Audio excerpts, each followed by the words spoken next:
Bonsoir à tous, bonsoir public, bonsoir ici dans ce studio, bonsoir chez vous à la maison. Vous regardez Live TV sur le canal 206 et TNT numéro 6 et vous suivez La Réunion. Bah, vous savez, c'est quand même, comme on m'a déjà payé pour ça, je vais répéter encore. C'est du lundi au jeudi à partir de 20h30. Public!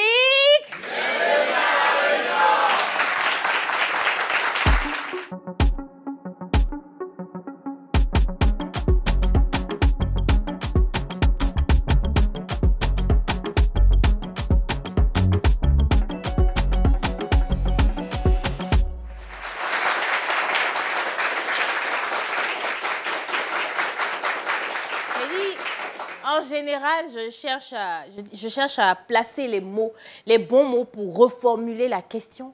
Mais pour le coup, c'est quand même assez explicite. Mon histoire avec la drogue.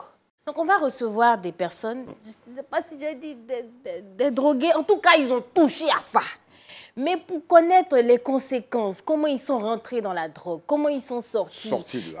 Quelles ont été les... Ils sont sortis, ils ne sont plus dedans. Oui. Quelles ont été les difficultés. En tout cas, c'est une émission où on va écouter les gens. On va s'asseoir, on va les écouter. Mais pour les écouter, là, on vous a dit quoi?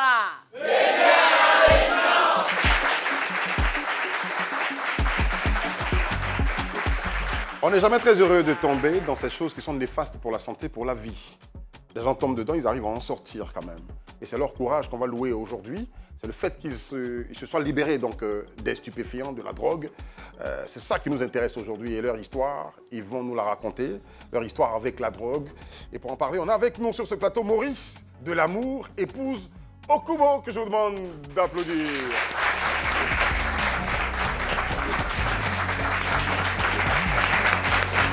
Merci public. Pendant qu'elle arrive... On sent qu'elle est malée, mais Elle elle a eu quoi? Pendant qu'elle arrive et qu'elle s'assoit, je précise qu'elle est évangéliste. Elle est chantre, n'est-ce pas? Et elle habite à Yopougon. Merci d'être avec nous sur ce plateau. Brézing.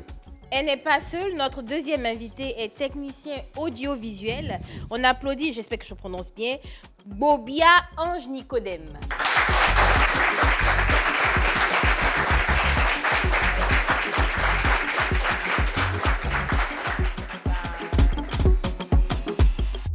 Vous avez tourné le dos à ces choses. Comment ça s'est passé votre premier contact avec... La drogue. Merci déjà. Voilà. Je voudrais me nommer d'abord. C'est Maurice de l'amour. Loin de l'amour, merci Maurice, à l'état civil, épouse Okubo, mère de 7 enfants. J'ai une fondation qu'on appelle la Fondation internationale Le Grand Amour. Voilà. En griffe, FIGA, mais qui combat, qui souffre la délivrance des enfants, de ces enfants-là. D'accord. En fait, voilà. Des enfants qui sont... dans la drogue. Qui sont dans la drogue. D'accord, très bien. Alors, quel a été votre premier contact parce que nous savons que... Nous disons que c'est à partir de là que vous avez décidé de commencer d'aider les enfants. Oui. En fait, mon histoire avec la drogue, c'est que j'aimais beaucoup le lait, en fait. Le lait? Le lait. Voilà, le lait. D'accord. Le vrai lait, là. On en vient, mais le vrai lait. Le vrai lait. Voilà, le vrai lait. D'accord. Voilà, en fait. J'étais dans l'école de danse de Marie-Rose Guiraud. Et puis là, j'aimais, on aimait bouger beaucoup. Et j'arrive à l'école de danse, il y a un frère qui m'appelle, qui me dit que comme tu aimes le lait, il y a un petit lait là qui est venu à la moto. Et donc moi, je n'ai pas calculé. J'ai pris au lieu d'essayer de voir ce qu'elle goûtait même en même temps. C'est à la bouche. À la bouche. À la bouche. Il faut dire que c'est la grâce de Dieu. Parce que j'ai été drogué. C'est-à-dire que j'étais évanoui pendant 1 semaine. OK. Pendant 1 semaine? 1 semaine. C'était quel type de drogue, si on peut... D'accord. Il y a d'autres personnes qui le prennent automatiquement. Tu vois que ça ne va pas à l'organisme. D'autres peuvent en mourir. Oui. Okay, ouais. D'autres peuvent même devenir fous. Comme tout à l'heure, vous avez dit, d'autres vont sourire. Mais le sourire, lui, il a sa drogue à la part. Il l'a pas. Ah, OK. Il y a une drogue qui fait rire tout le temps. Voilà, lui, il fait rire. D'accord. C'est lourd. C'est lourd. Ça s'appelle comment? Donc, c'est de là que tout est parti. Donc, 1 semaine après, tu te réveilles, c'est quoi? C'est là que commence l'addiction? Le monde a eu peur. Voilà, ça a commencé à devenir maintenant une chose habituelle, puisque je traversais des moments difficiles, par d'autres. Donc, il fallait que je prenne ça pour me détendre. Oh. Mais c'est quelque chose que j'ai pris, ça a bouleversé ma vie. Voilà. Et là, je ne me rendais plus compte. J'étais devenue autre chose. En griffe, là, je vendais les pokis. Les pokis, hein? Les pokis, là, en son temps, à Djamé. Donc, quand je partais, c'est... Les pokis, c'est les frigolos ou bien c'est les autres frigolos. pokis? Ah, d'accord. Avant, les Parce gens qu'il y en a qu'on appelle les pokis aujourd'hui, là, c'est l'alcool. Il y avait hein? des pokis, il y avait d'autres qui étaient comme Tortuninga. Bon, d'autres personnes ne connaissent pas ici, en fait. Si. Voilà. Il y a longtemps, je suis là. Avant, on appelait ça les frigolo. Pokis, frigolo. Frigolo. Bon, il y avait frigolo, mais il y avait les pokis. Il y avait les pokis. Ok. Voilà, on coupait ça avec des ciseaux. Si. Il y en a en forme de poisson. Poisson, forme de... Enfin, merci. oui, Voilà, long. merci. Si, c'est ça. Voilà. Donc, à Djamé, je fais l'expérience avec la vie, pas parce que mes parents étaient pauvres, mais il y avait une expérience que moi-même, je voulais essayer la vie. Voilà. Et puis, sans trop peut-être exagérer, mais c'est parti sur la base d'une malédiction, en fait. D'une malédiction. On ne peut pas trop Entrer dans les profondeurs. ok. Voilà. Malédiction depuis l'école de danse? Depuis la base. Non. Depuis l'école de danse? Depuis pas l'école de danse. Non, parce que l'école de danse, est-ce que c'est la malédiction qui a orienté la main du jeune homme là, pour te dire que c'est du lait? Si on va trop dans ce contexte-là, c'est-à-dire que j'étais quelqu'un de brillant, mon papa était gérant à la Stelcom, D'accord. quelqu'un de bien. Pour une personne, pour un père qui s'occupe bien de sa fille, pourquoi te mettre encore dans la drogue? Mais c'était une curiosité, non? Mais mon papa il était quelqu'un qui parlait un peu mal. Donc pour faire du mal à sa fille, voilà, un truc comme ça. Parce que spirituellement, il y a des choses qui se passent. Mais ça a été révélé après, dans la prière, c'est ça? Voilà. Ça a été révélé après? Après. D'accord. Voilà. Et c'est comme ça que c'est parti. Mais est-ce qu'au fur et à mesure, je pense que c'est devenu une addiction. Est-ce que tu savais en fait les dangers que tu encourais en consommant la drogue? Donc pour le moment, je ne voyais pas le danger au début. Je ne voyais pas le danger. Je voyais ça comme c'est un style, quoi. Je voyais ça comme quelque chose de bon. Non, en fait, m'appuyant sur la question de Brazing, un garçon te propose de la drogue. Comment? Une semaine. Tu en sors, tu commences à reprendre et puis tu n'as pas vu les dangers. Et comment une semaine, c'est pas danger? Bon. Elle est tombée dans les pommes. Une semaine, je me suis dit que peut-être que c'était quelque chose d'autre, pas forcément le lait. Ah, d'accord. Peut-être qu'il avait ajouté avec Ah, d'accord. Voilà. Ah, tu ne savais pas que c'était la drogue. Pour toi, c'est juste du lait, une sorte de lait qui t'a mise dans cette situation. des médicaments, un truc comme ça. Mais c'est après qu'on m'a dit que c'était la drogue. Ah, ok. Maintenant, étant apprenti Gbaka, et puis dansé à l'école de danse, mais je Attention, faisais micro. apprenti Gbaka. Tu étais apprenti Gbaka? Oui, j'étais apprenti Gbaka. Le cirage. Tirage, apprenti bac, plein de choses. Hein. Je faisais plein de choses. D'accord. Voilà. Mais papa étant dans cette position-là, pourquoi Moi, j'ai laissé les parents as-tu- parce qu'à l'âge de 13 ans, 12 ans, je cherchais à refaire ma vie moi-même. À devenir indépendante? À 13 ans? Voilà, à 13 ans, j'étais avec un jeune gars, un monsieur de 27 ans. J'étais avec. J'étais avec. Comment? Pour sortir avec? C'était... Ah non. On peut applaudir pour elle, s'il vous plaît?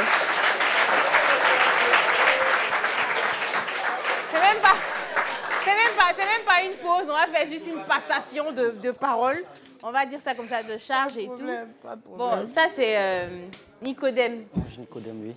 Enfin, franchement, raconte-nous ton histoire parce que moi, j'aurais jamais imaginé que tu avais eu une histoire avec la drogue. Personne ne pouvait imaginer, en fait. Ouais. D'accord. Bon, en réalité, là où on Même- travaille même avec mon ce jeune père. homme, c'est un jeune homme qui est très calme, Même mon père, mais poli, ouais, oui. mais à fond dans son boulot, quoi. En fait, Voilà. mon témoignage, aujourd'hui, c'est comme une confession, en fait. Ok. D'accord. Ouais, parce que ça va choquer certaines Il y a beaucoup personnes, de personnes mais qui savent vraiment même qui ne savent pas. même pas. Même mon père, à son âme, avant de décider, il n'a jamais su ça. D'accord. Il n'a jamais su que son fils faisait toucher à la drogue dehors. Et moi, ma conversion dans la drogue a été étape par étape, en fait. D'accord. On a J'ai le commencé temps. d'abord par la cigarette, au Ok. lycée, en 3e. En 3e. J'avais un ami qui fumait. Et c'était mon pote, on était toujours ensemble. Donc à chaque fois qu'on partait manger, à 10 h, il allume sa cigarette, tout ça. Donc bon, il a dit, attends, il a goûté aussi un peu. Chaque jour tu fumes, là, c'est comment? Donc un peu, j'ai commencé à fumer. Pourtant, lui, il fumait, mais sa passion... On On fait aspirait quoi? ça, aussi? nous on aspirait. Ah mais là, nous, c'est là. Non, De attends. là. On aspire comment? Non, je comprends Donc, pas. On je aspire t'explique. comment? C'est l'odeur ou Je t'explique l'odeur. On achète, on fait juste une petite ouverture et on aspire ça. Ah, mais je comprends pourquoi j'ai des vertiges quand je... Tu sais que c'est la même Voilà. qu'on utilise pour faire le, Oui, oui, oui, oui. le gerflex Justement. au sol, c'est Si ça? on verse là tout à l'heure, vous allez voir que le public L'odeur. va... Ah, l'odeur est va- forte. oui. Moi, je ne supporte pas l'odeur, en fait. C'est Ça me la donne drogue. des vertiges. Et donc, Mais c'est pas... elle ne dure pas en fait. C'est L'odeur trop- ne dure pas. Non, la dose ne dure pas. D'accord. Si c'est trop, 5 minutes et puis ça passe. Donc nous, on aspirait ça chaque fois. Parce qu'en classe, chaque jour, il était couché. Quand le professeur explique le cours, tout ça, il est couché. Et Stone. Il a son sac sur la table et puis il aspire son truc. En classe. Mais Bamba, tu es toujours couché. Ah bon. Tu es toujours couché, tu es toujours couché. Pourquoi? Pourtant, c'est ça la qu'il drogue. faisait. C'était ça, en fait. C'est D'accord. la Tu colle. as fait ça aussi avec lui après en classe? Oui, après, il m'a mené dedans. en Les fait. fréquentations. Et donc, ça devient Parce une addiction. qu'on partait bosser ensemble. Dans sa chambre, c'était grave.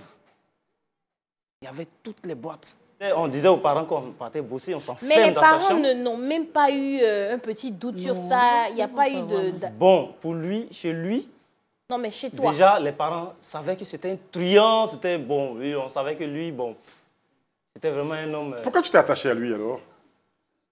Bon, je l'ai aimé comme ça et il s'est approché de moi. Chez lui, on savait, mais pas chez toi. Mais pas chez On est toi. d'accord. Pas chez moi, non, non, non. Moi, je venais toujours chez lui. D'accord. Pour Après, la... bosser, je venais, c'est là dans la chambre, dans sa chambre, on s'enfermait. Maintenant, c'est là maintenant, on va migrer maintenant dans la drogue. D'accord. C'est-à-dire que dans le...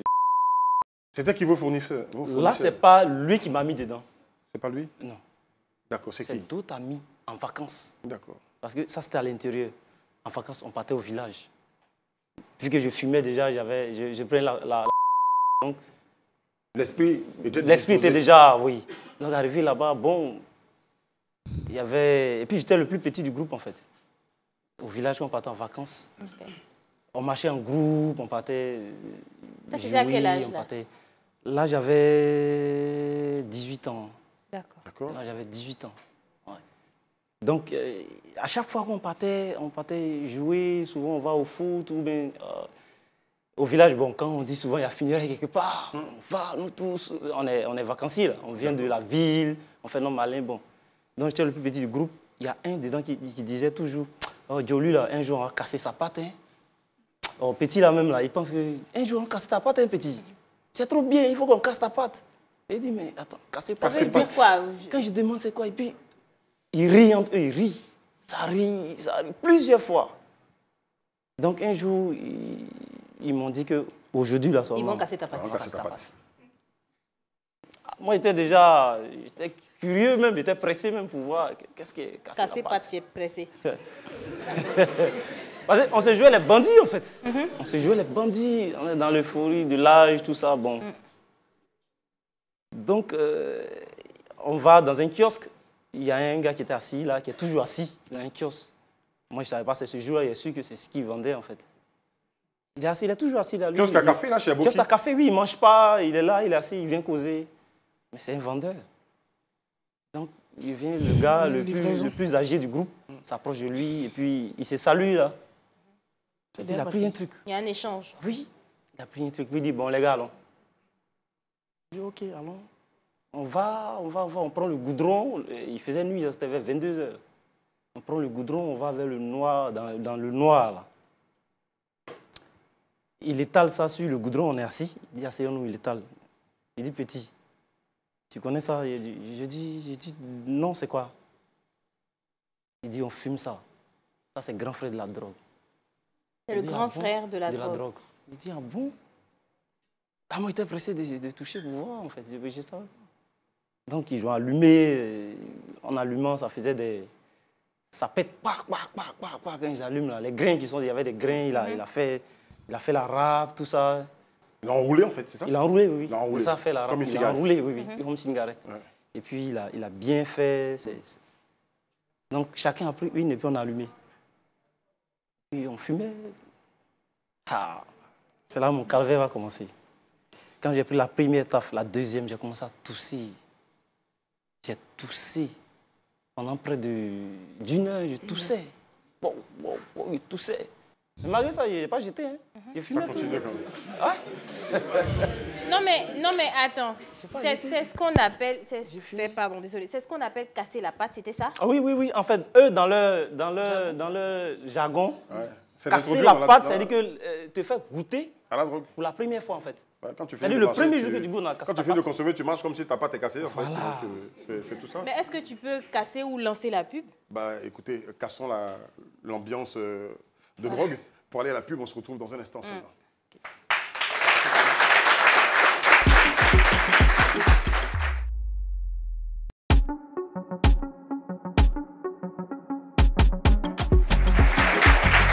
Merci à vous de nous regarder. Merci.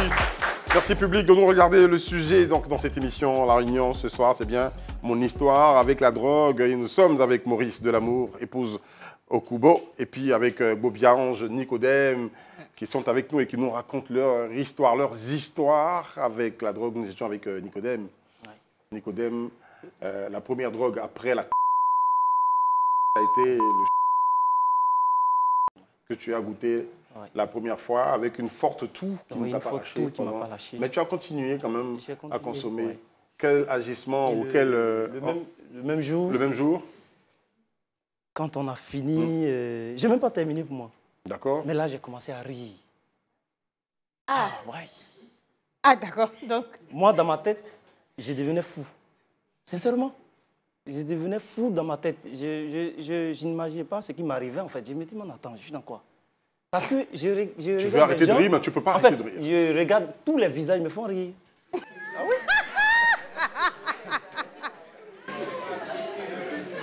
Je riais, j'ai passé mon temps à rire. Après ça, on s'est levé, on est allé au kiosque, dans le même kiosque. Mais on a bouffé, chacun a mangé près de 3 plats chacun de spaghettis. Ah, ça donne la mais je riais seulement, on dit, mais le petit a quoi? Les anciens qui sont assis là, ils savent déjà que le petit vient d'être initié. Ouais, ils ont cassé sa patte en fait. Donc j'ai rié, mais vraiment c'est pas bon. J'ai ri. Quel agissement après à la longue? Parce que tu rentres à la maison et les parents qui sont là. Moi, je devenais fou en fait. D'accord. J'ai pas dormi à la maison ce jour. Après cette étape. D'accord, très bien. Parce que ça n'allait pas, si j'arrivais à la maison, j'allais constater que je suis pas normal en fait. Ils n'ont jamais su, parce que tu dis, c'est une sorte de confession que tu fais aujourd'hui. Oui. C'est quand même intriguant, hein. Tu te dis, normalement, je ne sais pas si c'est parce que les parents n'étaient pas vraiment attentifs, mais où il n'y avait absolument rien qui laissait voir que tu te droguais. Non. Parce qu'à la maison, j'étais un enfant vraiment, vraiment correct, calme. Mais tu l'es toujours, en fait. Ah oui. Oui, mais ça fait peur. Calme. Mais pourtant, Mais est-ce que toi-même, au fond de toi, tu sentais, peut-être que les autres ne sentaient pas, mais peut-être que tu n'arrivais plus à te concentrer, peut-être que, je ne sais pas, il n'y avait pas un truc qui faisait que toi-même, tu sentais qu'il y a quelque chose qui n'allait pas? En fait, je ne voulais plus continuer les études. Oh. J'ai fait même 2 ans sans aller à l'école à cause de ça. Et même ça, les parents n'ont pas détecté qu'il y avait un problème ou peut-être il y avait une histoire de drogue. Ils ont détecté que mon comportement a changé. Et que je suivais un groupe, voilà, ils n'ont pas fait le lien que c'était la drogue, en fait. Parce qu'avant ça, on buvait, on sort, on boit, donc... Et quand on finit de fumer la drogue, on va dans un maquis. Pour faire croire que... Ça le perd. Pour faire croire que... C'est l'alcool. C'est l'alcool. Pourtant, une fois que tu es drogué, l'effet de l'alcool est vraiment tardif. Tu peux finir vraiment, tu peux finir 10 bières sans t'en rendre compte. Au mois de jeudi, tu es sorti de ça. Ah non. Et ça s'applaudit aussi quand même. De l'amour. Ouais. De l'amour, ça va. Madame Okubo. Après le décès de l'Allemand en question, et cette fausse couche, hein, à 14 ans seulement, les parents savaient que tu étais enceinte. Oui. Du monsieur en question, oui. À 14 ans. J'avais chez moi, oui. À 14 ans.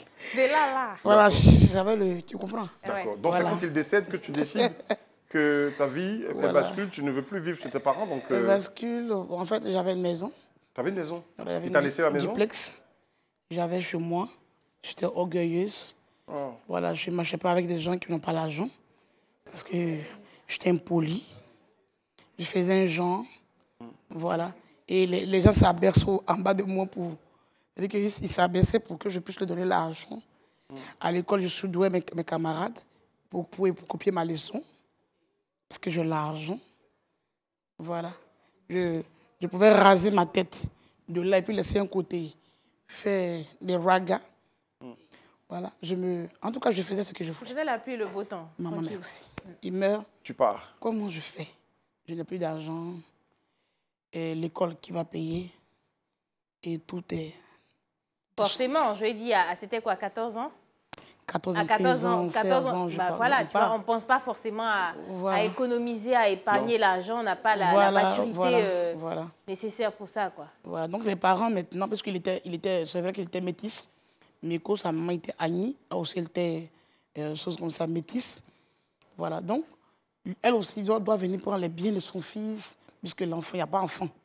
Si au moins, quand l'enfant est né, l'enfant est mort encore. Donc c'est comme si je viens de perdre encore double. Personne ne le perd, plus en même temps l'enfant. Et là, je quitte Saint-Fra. Je quitte Saint-Fra pour rentrer dans l'aventure. D'accord. Donc, est-ce que là, ça se... Je vais au quartier rouge à Djamé. Au quartier rouge à Djamé. À Djamé.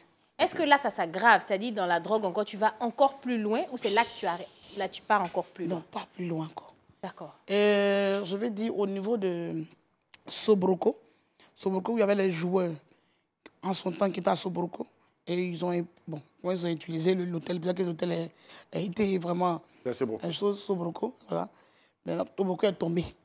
Donc là, c'est notre maison, nous, est-ce que vous comprenez? Voilà, c'est là que nous, on se réunissait et qu'on prenait...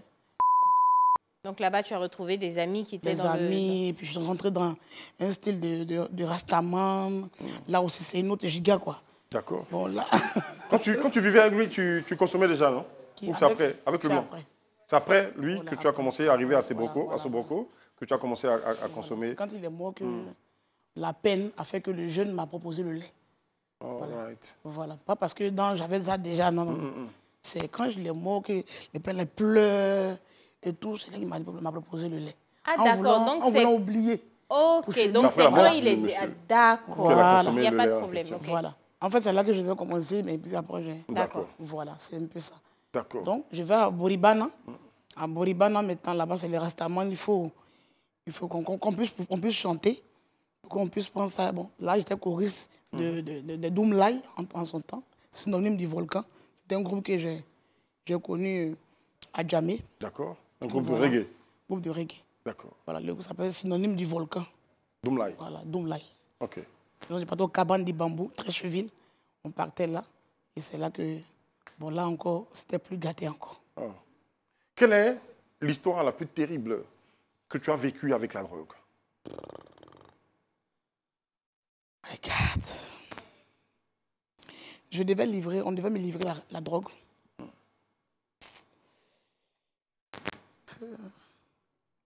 On devait me livrer la drogue. Il y a une dame qui venait chaque fois m'évangéliser.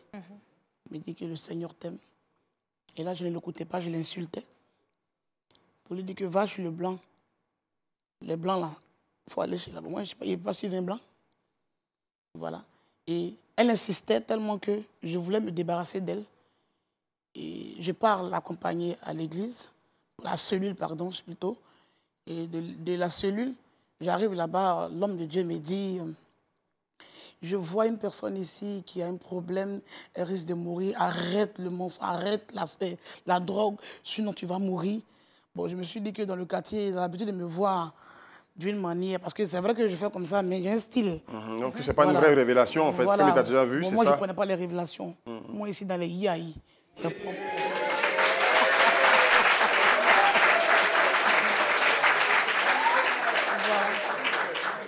Je ne croyais pas trop en ce genre de choses-là. Chez moi, c'est... Ils auraient dû s'attrister, mais ils ont applaudi. Non, mais elle a dit les guiaïs. Non, je sais. Voilà. À ce moment-là, il y avait déjà des enfants ou pas? Vraiment, hein? Il y avait déjà des enfants ou pas? Non. Ok, pas les enfants. Voilà. D'accord. Et là, comment faire pour que je puisse vraiment sortir de là? La dame de l'église. Donc, le monsieur est en train de m'insulter. Je trouvais ça comme des injures. Parce qu'il dit que non, tu connais ma vie et tu viens parler ça à l'église. Tu es venu m'exposer? Je m'exposer comme ça. Ah, papa. Donc, ça m'a attristé un peu. Donc, je suis sortie de l'église, de la cellule, pardon, et je me suis dirigée vers ma maison. Mais à ma grande surprise, les policiers avaient arrosé mes amis. Arrosé? Aïe, aïe, aïe. Wow. Là, parce qu'on me cherchait depuis, parce qu'ils savaient que j'étais une cible. J'étais quelqu'un qui donnait. Qui distribuait. Ah d'accord, tu ne faisais pas que consommer, tu en vendais aussi aux gens. Papa était devenu dangereuse. Donc il distribuait. Donc ils avaient donné ton signalement à la police. Signalement à la police. Donc mes frères arrivent. Moi, le Seigneur m'a épargné. Et puis il m'envoie à l'église et c'est eux. Donc il y a un petit qui m'a traité, il me dit, ah, viens, mais les pots sont devant ta porte. Hein. Et les petits, tu connais, non? Il faut ça mon tricot en grand temps. Il faut ça mon tricot. Elle dit, prends mon tricot sur la corde. D'accord. Et puis amène mon sonton le nouchi. Prends rapidement et puis donne-moi et puis je gagne en temps, quoi. C'est là qu'il me donne. Et c'est là que je vais me retrouver. Mais il faut dire que ce petit truc-là, c'était vraiment quelque chose qui m'a marqué. Tu te dis que Dieu t'a épargné. M'a épargné. Parce que si tu n'étais pas à l'église... Voilà. Du coup, la révélation du pasteur. La révélation du pasteur vraiment m'a fait du bien. D'accord. Parce que si ce n'était pas là, et là où je mourrais. C'était vraiment... Alors, qu'est-ce qui s'est passé après? Est-ce que tu t'es détaché mais complètement? Ou ça a été difficile? Parce qu'il paraît que s'en détacher... Le Seigneur, il ne frappe pas d'une manière, il me frappe tantôt d'une manière. C'est-à-dire que la manière qu'il procède, toi, tu ne connais pas. C'est lui qui sait comment il va te convertir. C'est lui qui sait comment il va t'enlever dans cette chose-là. Et c'est comme ça que j'ai une tuberculose pulmonaire. Oh. Pas osseuse pulmonaire. Donc après l'épisode de l'église, tu laisses l'église, tu ne retournes pas. Non, et tu tombes malade maintenant. Je tombe malade. D'accord. Parce que je suis au Foumois. Le Foumois, ce n'est pas un lieu où... Une maison, voilà, c'est une table. Voilà, dans la forêt là-bas. Parce que vous fuyez. La police, vous êtes dans un genre de truc qui n'est pas bien. Donc vous cachez.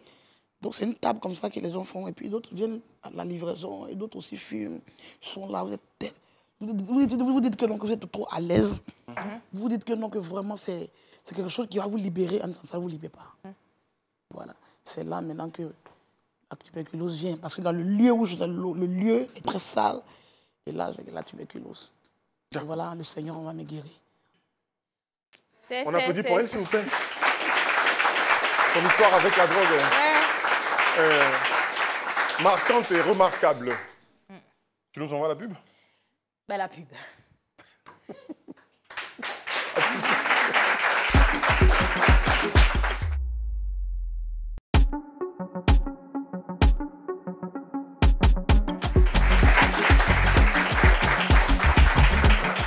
On a soufflé un peu, on n'a pas fumé, rassurez-vous. On est de retour de la pub. Nicodème, c'était quoi la question, Éric Landry? L'histoire la plus marquante, terrible que tu as vécue avec la drogue, Nicodème. Bon, j'ai deux histoires. D'accord. Des histoires qui sont plus marquantes en fait. Quand on fumait, quand j'étais bien ancré dedans, on était assis dans un maquis et on a reçu la visite d'un de nos amis, qu'on ne connaît pas, un nouveau qui était dans notre style, il causait avec nous. Ah, les gars, c'est comment? Ça fait un peu, moi, je suis venu pour les vacances. Voilà, ça, donc on va échanger ensemble. Donc il a commandé la boisson. On buvait. Et il a demandé, mais attends, est-ce que vous ne fumez pas là? Moi, je veux fumer, hein, comme le chaud est chaud là. Il a envoyé beaucoup la boisson, il a rempli la table. On dit, ok, il n'y a pas de problème, on peut fumer. Toi, tu fumes quoi? On a acheté la cigarette, on a commencé à fumer. Après encore, il dit, ah mais c'est quoi? Est-ce que le truc, on ne voit pas ça ici? Moi, je veux me bannir un peu là. Je veux réveiller un peu mes sens. Il y a un qui a dit là-bas, ah non, vieux père, mon mec, il sait où on vend ça même. Il sait où on vend ça. Donc il lui a donné de l'argent, il a acheté, il est revenu. Il a dit, ok, donc on va fumer rapidement. Il n'y a pas un coin. On dit, non, allons, il y a un coin noir à côté là. On s'est mis, on a fumé. On était bien, on est revenu au maquis. Là même le show était chaud. Maintenant on a commencé à danser. Après on était assis. Il a fumé avec nous. Hein.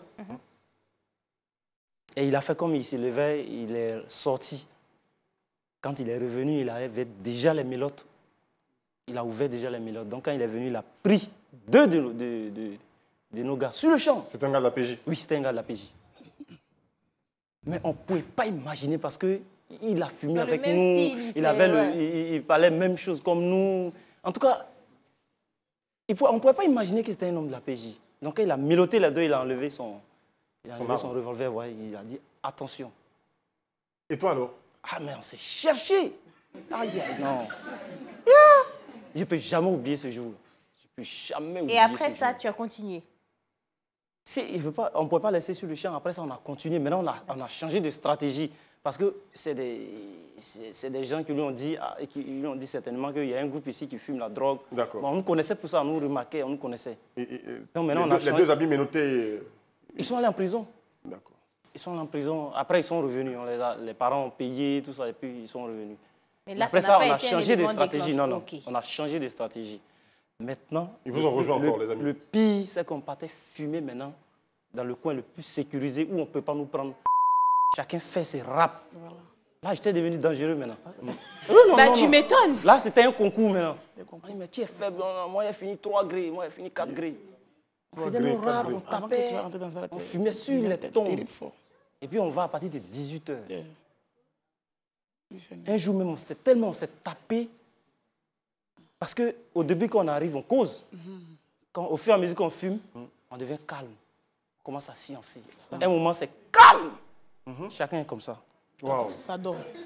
On est resté comme ça pendant 2 heures de temps. Sans parler. Quand on a levé la tête, il était déjà 21h. D'accord. Là, chacun cherche maintenant comment, parce que c'est la brousse. On est rentré par des petites pistes. Ouais, d'accord. On cherchait maintenant comment sortir. Je vais ici, c'est la brousse. Je vais ici, je regarde, c'est les tombes. Je vais ici, je suis sur les tombes. On se cherchait. Donc moi, j'ai dû traverser tout le cimetière, sortir de l'autre côté là-bas. Wow. Mes amis, je ne sais pas où ils sont passés. Après, on s'est retrouvés quelque part là-bas dans un maquis. Mais ça a été quoi l'élément déclencheur? Qu'est-ce qui s'est passé? Tu as arrêté la dernière fois que tu as fumé la drogue? La dernière fois que j'ai arrêté, parce que arrivé un moment, je ne partais plus à l'école. D'accord. J'ai resté les études en première. J'ai fait 2 ans sans aller à l'école. Donc j'étais à Yamoussoukro. Mon grand frère m'appelle sur Abidjan pour dire il y a une urgence, viens. Bon, il savait déjà que je vivais une vie vraiment qui ne lui plaisait pas en fait. Donc il m'a appelé, il m'a fait asseoir sur un fauteuil blanc. Il dit, ah mon petit, la vie que tu vis là, tu sais d'où nous venons. Voilà, prends tes responsabilités. Moi je vais payer encore, je vais t'inscrire dans une école privée parce que j'étais au public. J'ai laissé, donc il m'a dit qu'il va m'inscrire dans une école privée. Je vais reprendre les études. Donc de ne plus bouger, de rester chez lui. Dès que c'est Dieu qui a voulu, il m'a convaincu, il a dit ok, il n'y a pas de problème, je suis prêt. Donc c'est de là que tu as arrêté? C'est de là que j'ai arrêté, j'ai repris les études. Il est vivant le frère? Il est là. C'est le bon grand frère. On va poser la même question à Maurice de l'amour. L'élément, le déclic pour sortir de là, c'était quoi? Pour moi, que je vais parler. Bon, l'élément déclic pour sortir de là, je peux dire que c'est le Seigneur. Le Seigneur? Le Seigneur. D'accord. Avec la maman qui a commencé à évangéliser et tout ça, elle a continué à faire ça avec toi? Après la maladie, quand tu as connu la maladie.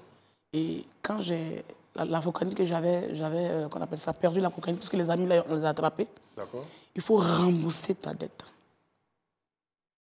Tu as payé de l'argent, il faut rembourser. Donc on a commencé à me stresser. Si tu ne payes pas ta dette, tu nous suis, on s'en braque. Oh. On s'en va faire quoi? Braquer. On va y braquer. Et là, il y a quelque chose de fort pour moi. Je ne pouvais plus, parce qu'il me disait qu'il t'a quitté de ma dette. D'accord. Donc il fallait que je parte. Et là, tu as donné ta vie à Dieu. Donner ma vie à Jésus. Est-ce qu'on peut l'applaudir, s'il vous plaît? On va se retourner. Waouh, quelle histoire. Tu veux faire quoi? Je peux apporter une précision, s'il vous plaît. Oui, précision, oui. En fait, oui. Oui. En fait, la drogue, je veux dire, ne pousse pas l'homme à faire du mal ou à... Oui. Bon, elle agit selon l'organisme de chacun. Voilà. Moi, depuis que j'ai pris, je n'ai jamais volé, je n'ai jamais poussé, je n'ai jamais piqué quelqu'un, mais je n'ai jamais essayé d'aller braquer quelqu'un. Au contraire, je devenais beaucoup docile, je souris, je suis très respectueux. Très. Donc ça dépend de l'organisme de chacun.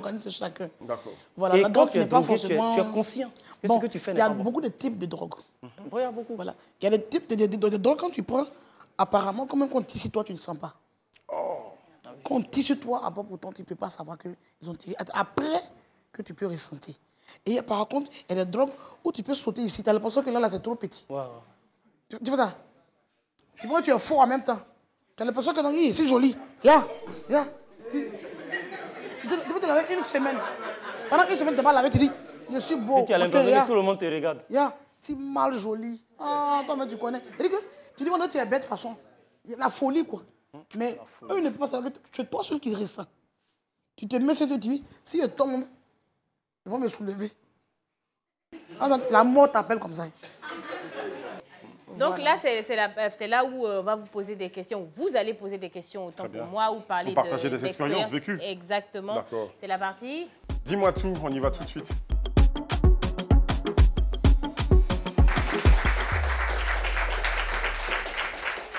Bonsoir.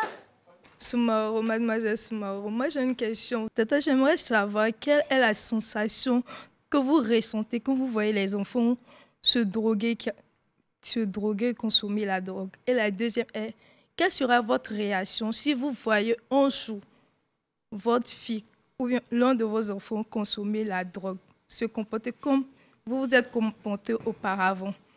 Très bonne question. C'est la fondation que j'ai mis en place parce que quand je vois la sensation, les enfants de 9 ans, 10 ans prendre la drogue, je suis peiné. Je pleure. Parce que s'il y avait une autre chose encore que je pouvais apporter, vous allez le faire. Aujourd'hui, je suis en train d'aider ces enfants-là à arrêter totalement la drogue. Vous comprenez? Oui. Voilà. C'est vrai qu'il y a le côté médical, il y a le côté spirituel, et je rentre aussi dans cette base-là. Je crois que ça fait 8 ans que je suis dedans, et il y a plusieurs qui se sont vraiment détournés, mais il y a aussi, c'est vraiment difficile pour d'autres qui n'ont pas encore vraiment... C'est parce que c'est à long terme. D'accord. Voilà. Si c'est ma fille, je n'ai pas aimé. Elle est chantre, hein? C'est ce que je voulais dire. Elle chante, c'est quoi, évangéliste? Elle est chantre. Oui, je suis pasteur et je suis chantre aussi. Voilà.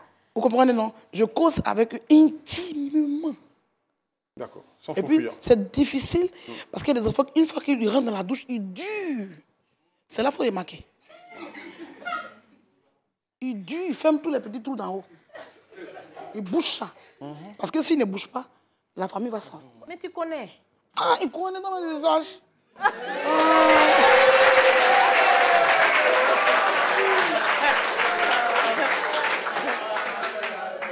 Vous comprenez un peu, maman? Les jeunes filles, dès qu'elles commencent, le frère commence à la draguer, qui commence à la mettre dedans, c'est fini, on ne peut plus lui parler. On ne peut plus lui parler. Et puis, elle dure dans la douche maintenant. Il faut qu'elle se bannisse un peu d'abord, avant de sortir. Et tu comprends un peu? Donc, elle vient comme ça, elle dit, donne-moi un banni là, il faut me donner ça aussi. Quand elle me donne là, tu vois, non. Là, on fait à deux, elle dit, non, maman, c'est pas ça. Il dit, non, c'est bon. C'est difficile. C'est vraiment cruel. Ce n'est même pas du tout bon. D'accord. Parce que quand tu arrives au Foumois, demander à maman, les enfants de 9, 4, j'apporte la nourriture là-bas, je les aide, et puis je vais à 18h, comme il a dit. D'accord. D'accord. Merci beaucoup. Merci beaucoup. Est-ce qu'on peut applaudir Maurice Delamour, épouse Okubo, évangéliste, chantre. Nicodème, voilà ta caméra, si tu peux.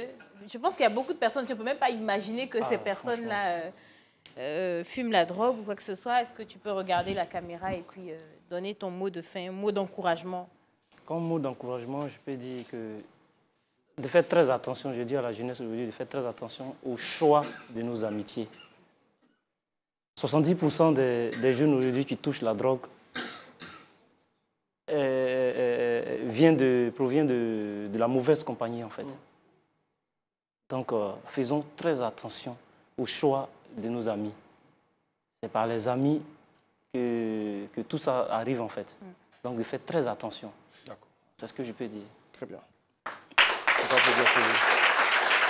Madame Okubo, pasteur. Tu veux pas qu'elle donne le mot de fin, carrément? Oui, d'accord. La madre, il faut venir te mettre ici. On parle embêter maintenant. Parce que toi seulement, tu es passé par beaucoup. De toute façon, tu vas parler, laisse vraiment comprendre. Tu vois? Donc voilà la caméra. Tu conclus l'émission et puis tu dis à la fin, merci d'être venu à la réunion, mais donne un conseil à tous ces enfants-là qui pensent qu'ils sont trop arrivés, ils pensent qu'ils connaissent trop la vie. Voilà. C'est bon? Ça peut aller? Ouais. 1 minute. 1 minute, d'accord. 45 secondes. Allons. Je peux dire à les personnes qui sont là aujourd'hui, que la drogue, la cocaïne, qu'on appelle son bannissage, les paons, le yiba-yiba, il n'y a rien dedans. Voilà, il n'y a rien dedans. Et je sais de quoi je parle. Si je suis en train de pousser cette chose, ils appellent ça le diable en personne, c'est parce que je veux le bien de la jeunesse. Voilà. Si on est en église, on va dire Alléluia, c'est ce que j'allais dire. Mais je veux que vous soyez conscients. Vous êtes des gens intelligents. La jeunesse vraiment brillante. Il ne faudrait pas que les amis peuvent vous apporter quelque chose de négatif. Lui, il peut dire ami. Mais moi, je dis la malédiction et la sorcellerie. Bat son plaid sur ces enfants-là. Et tu comprends? Donc, ce n'est pas dans les yahi que tu apprends, tu as commencé à dire non, que ce n'est pas les karakara. Il n'y a rien à karakaya. Et cette délivrance-là qui rend l'homme comme ça. Sinon, toi, tu saches que non, qu'on ne peut pas. Si c'est ici qu'on a, c'est 40 jours de jeûne que c'est m'a recommandé de faire ça. Donc, moi, je sais que piquant, ça fait mal. Et calme dessus. Bourou, intelligent, ya. Et puis on avance. Toi, tu connais. Sinon, allez là. C'était la réunion. Merci, bye bye.